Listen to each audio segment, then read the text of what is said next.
Hey guys, I wanted to show you the latest project on the trailer. It's something I've been wanting to do since last year.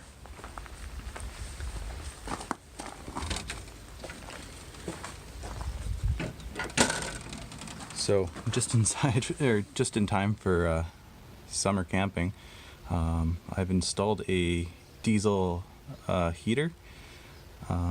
I chose to go with a Chinese version just because they're significantly less than some of the more reputable European brands. These seem to be very popular in the European market, but you don't see them all that often here in Canada. So as you can see, in this underbed storage area, I've mounted the heater into a hatch that I originally intended to access the water, but I never did put water in this trailer.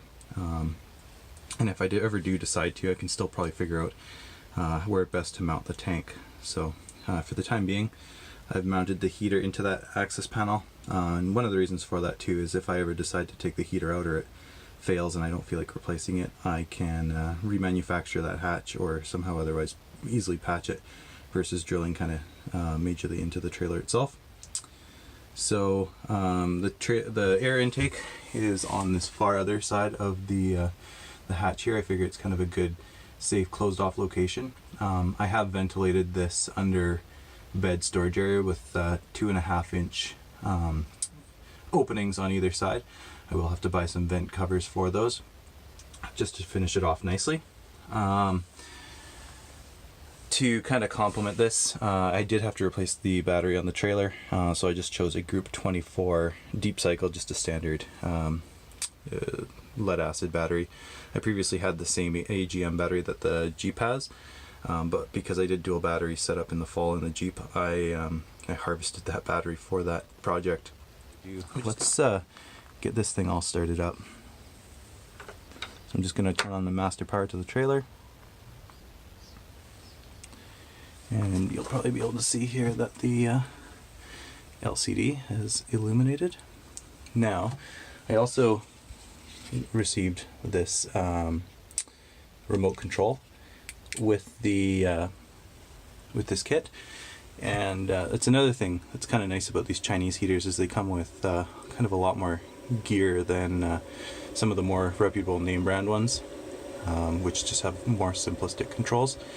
And yeah, I have run this a few times now, and so far so good.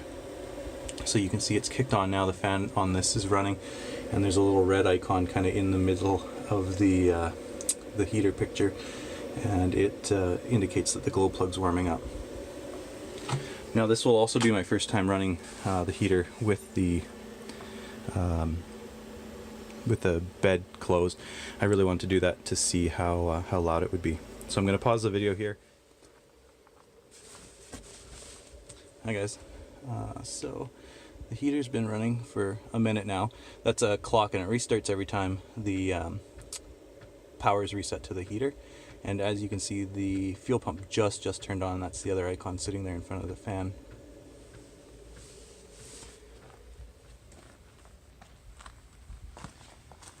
I'll take you around to show you the rest of the install. But basically underneath here, it'll be tough to see. I'll see if I can get the gimbal up there. There's the battery tray. There's my modified exhaust or muffler, and the reason I did that is just to block some of the direct heat from going onto the spare tire. Seems to work really well while still allowing a lot of airflow. So I can kind of smell it.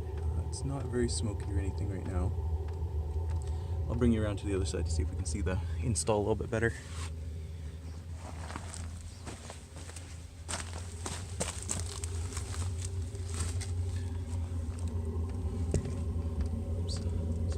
See how the intake and exhaust is run. So I don't know if you can tell, but you can really hear the fuel pump pick up, and it kind of sounds like a jet engine taking off. So it's kind of running full force right now. I'm trying to heat up the inside.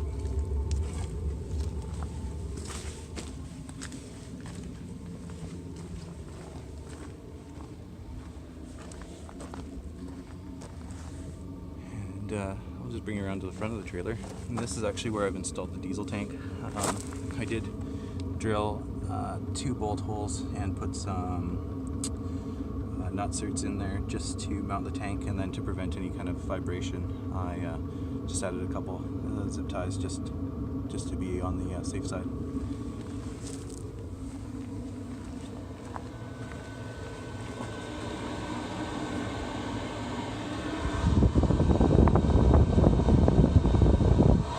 So I can now feel my hand. Notice the warm air coming out of here, and it's only been running for a total of about 4 minutes.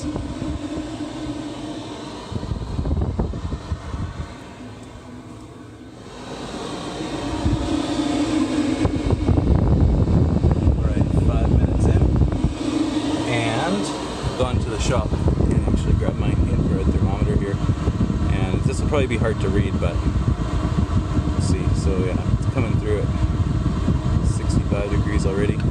Definitely like a nice warm air coming out of it now.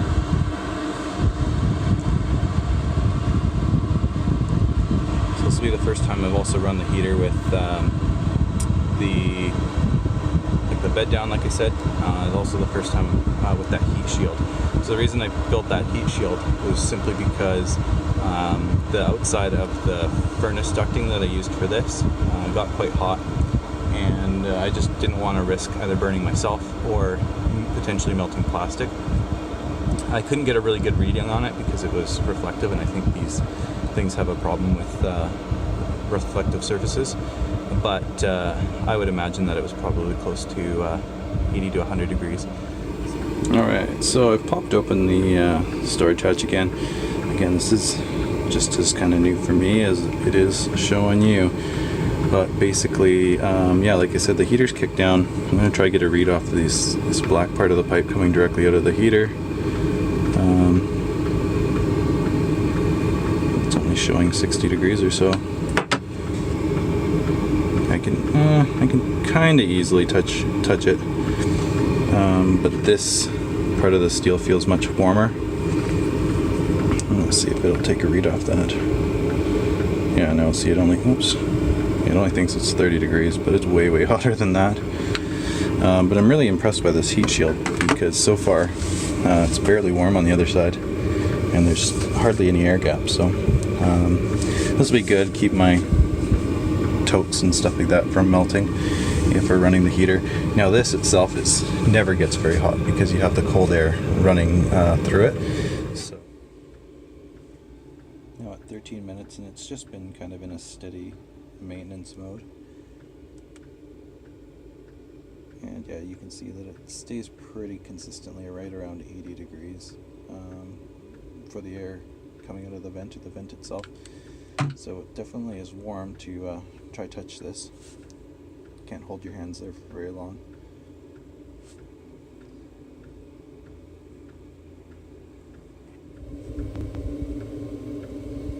Alright guys, well, I'm just gonna show you how to turn off the heater. You can either hit that power button in the middle on the right hand side for about 2 seconds and it'll go off, or using the remote control, which I have here, I'm just gonna hit off.